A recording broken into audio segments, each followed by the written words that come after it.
प्रदेश एकका मुख्यमन्त्री शेरधन राई हेलिकप्टर चढेर ससुराली गएको विषय अहिले सामाजिक सञ्जालमा निकै नै चर्चा परिचर्चा भइरहेको छ। हालै दाम्पत्य जीवनमा बाँधिएका प्रदेश नम्बर 1 का मुख्यमन्त्री शेरधन राई हेलिकप्टर चढेर पत्नी जाङमुको जन्मघर गएका हुन्। पत्नी जाङमु शेर्पाले जन्मस्थान संखुवासभा मकालु गाउँपालिकाको सेदुवा र नोरबुको भ्रमणका लागि मुख्यमन्त्रीले हेलिकप्टर नै चार्टर गरेको भनेर फोटोहरू शेयर गरेकी छिन्। मंगलबार बिहान फेसबुक मार्फत संखुवासभा पुगेका फोटोहरू सार्वजनिक गर्दै उनी आफू जन्मस्थल जान पाउँदा निकै नै खुशी भएको भनेर लेखेकी छिन्। साथै उनले आफू जन्मेको गाउँ र ठाउँको लागि केही गर्नुपर्ने महसुस गरेको पनि उनले बताएकी छिन्। उक्त स्थानमा विद्युत, शिक्षा, संचार जस्ता विकासका पूर्वाधार लगायतले जनतालाई जोड्न बाँकी रहेको भन्दै उनले आफ्ना श्रीमान शेरधन राईलाई यसप्रति ध्यानाकर्षण पनि गराएको बताएकी छिन्। मुख्यमन्त्री राईकी पत्नी जाङमुले फेसबुकमा भनेको भनाइको पूर्ण पाठ यस्तो छ।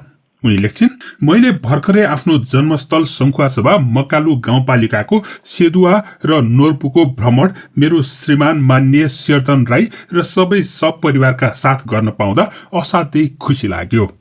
म त जन्मिएको मात्रै, मेरो गाउँ अति नै सुन्दर रहेछ। सबैले न्यानो स्वागत र सत्कार गर्नुभयो, धेरै खुसी लाग्यो। मेरो गाउँ र ठाउँको लागि केही गर्नुपर्ने महसुस गर्ने, किनकि त्यहाँ सड़क, विद्युत, शिक्षा, स्वास्थ्य र संचार लगायतको पहुँचले जनतालाई जोड्न बाँकी रहेछ।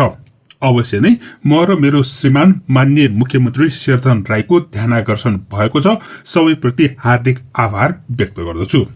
त्यससँगै जाङमुले आफ्ना हेलिकप्टर अगाडि बसेका फोटोहरू र आफन्तहरूसँग खिचेका फोटोहरू शेयर गरेकी छिन्।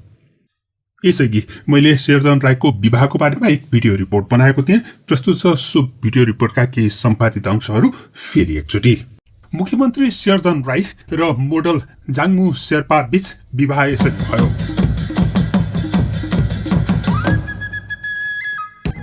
एक वर्षको प्रेम सम्बन्धपछि प्रदेश 1 का मुख्यमन्त्री शेरधन राई र सन् 2018 की मिस मंगोल जाङमु शेर्पा बीच विवाह सम्पन्न भएको छ। सो विवाहमा प्रधानमन्त्री केपी शर्मा ओली पनि सम्मिलित भएर नयाँ जोडीलाई बधाई तथा शुभकामना दिएका छन्। यही माघ 11 गते प्रदेश 1 का मुख्यमन्त्री शेरधन राईले उनकी प्रेमिका जाङमु शेर्पासँग विवाह गरेका हुन्। अहिले 49 वर्षका रहेका राई आगामी महिना मात्र 50 वर्षका हुनेछन्। उनले विवाह गरेकी जाङमु शेर्पा उनको आधा उमेर भन्दा पनि कम उमेरकी रहेकी छिन्। शेरधन राईले प्रेमिकासँग सामाजिक समारोह बीच विवाह गरेका हुन्। सन् 2018 मा मिस मंगोल चुनिएकी शेर्पा त्यस पश्चात सामाजिक कार्यमा सक्रिय रहेकी थिइन्। यही सामाजिक कार्यको सिलसिलामा उनले प्रदेश 1 का मुख्यमन्त्री शेरधन राईसँग भेट गरेकी थिइन्। सो भेटपछि यी दुईजना नजिकिएको र अन्ततः प्रेम सम्बन्धमा रहेका थिए। प्रदेशका सर्वोच्च व्यक्तिको एक मोडलसँग हुन लागेको यो विवाहले निकै नै चर्चा र परिचर्चा पाएको थियो। यसैबीच सो दम्पति मिडियाबाट भने टाढा रहन चाहेको छ। त्यसैले उनको विवाहमा केही सीमित व्यक्तिहरू मात्र उपस्थित रहेका थिए। सो विवाह समारोहमा उनीहरूका आफन्त र नेकपाका केही नेताहरू उपस्थित रहेका थिए। विवाहको 1 महिनापछि 50 वर्षको जन्मदिन मनाउने तयारी गरेका मुख्यमन्त्री राईकी श्रीमतीको वास्तविक उमेर थाहा हुन नसके पनि उनी 23 वर्षभन्दा बढी नभएको बताइएको छ। संखुवासभा स्थायी घर भएकी शेर्पा र भोजपुर घर भएका बेहुला राईको काठमाडौँ स्थित एलिस पार्टी प्यालेसमा विवाह कार्यक्रम सम्पन्न भएको थियो। बेहुला बेहुली दुवैले शेर्पा र राई दुवै समुदायका जातीय पोसाकहरूमा सजिएर फोटो सेसन पनि गरेका थिए। उनीहरूको विवाह धुमधामका साथ सम्पन्न भएको बताइएको छ। शेरधन राई को हुन् र जाङमु शेर्पा को हुन् भन्ने बारेमा छोटो परिचय।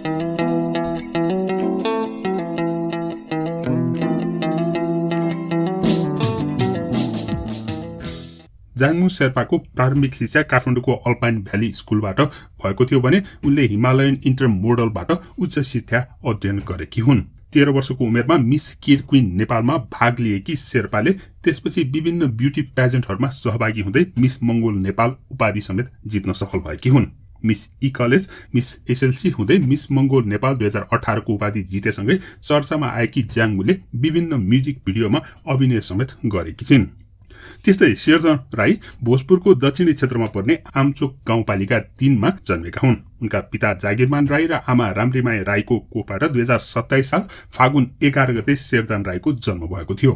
शेरधन राई 2044 सालदेखि संगठित रूपमा अनेरासुबीको राजनीतिमा सक्रिय भएका थिए भने उनी अखिलको जिल्ला अध्यक्ष, केन्द्रीय सदस्य हुँदै पूर्वाञ्चलको संयोजक समेत बनेका थिए।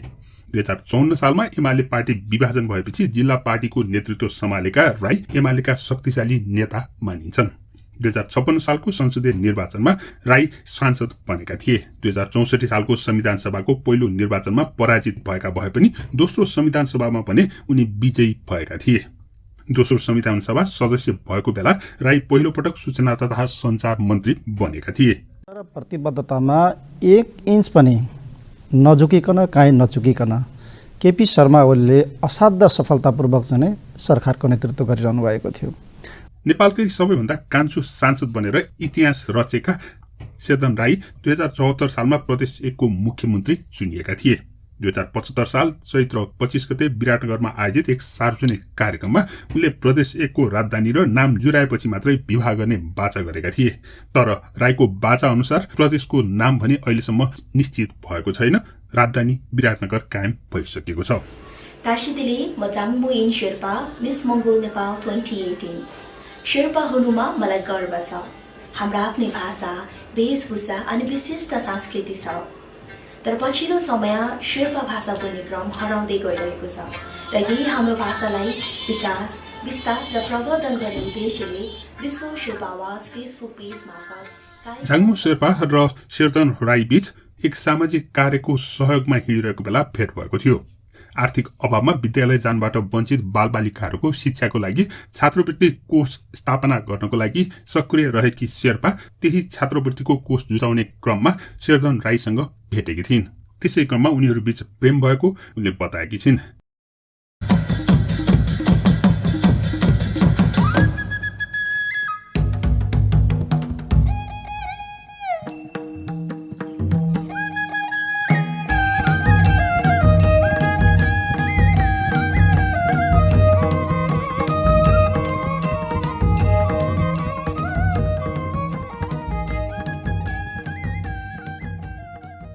नेपाल खबरले लेखे अनुसार शेर्पाले भनेकी छिन्, चिन्जान पहिलेदेखि नै थियो, फन्ड जुटाउने सिलसिलामा कुराकानी अघि बढ्दै गर्दा हामी नजिकिएका हौं भनेर उनले बताएकी छिन्।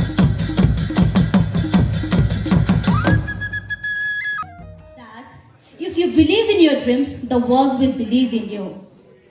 Definitely, this journey has taught me how to touch the sky having feet in the ground. The art of loving, caring, sharing, independent, powerful, empowered, and stronger. Yes, I would also like to say that 2018 was definitely a beautiful journey and a beautiful year of my life. It has also taught me that a strong woman doesn't have attitude, but she has standards and boundaries. Well, ladies and gentlemen, tonight we three of us will be handing over our crowns to our new successor. But I believe that tomorrow morning, when the sun rises, we three of us will lead in the new direction with more stronger, independent, and empowered Nepali Nari. All right. So yes, and my best wishes to all the beautiful. जाङमु Sherpa र शेरधन राई बीचको विवाहको लागि धेरै धेरै शुभकामनाका साथसाथै यो जोडीको दाम्पत्य जीवन दीर्घकालसम्म र सुखद रहोस् भन्ने पनि धेरै धेरै शुभकामना छ। शेरधन राई र जाङमु एन शेर्पा यसरी हेलिकप्टर चार्टर गरेर घुम्न गएको बारेमा तपाईँ के भन्नुहुन्छ? कृपया कमेन्ट गर्नुहोला। धन्यवाद।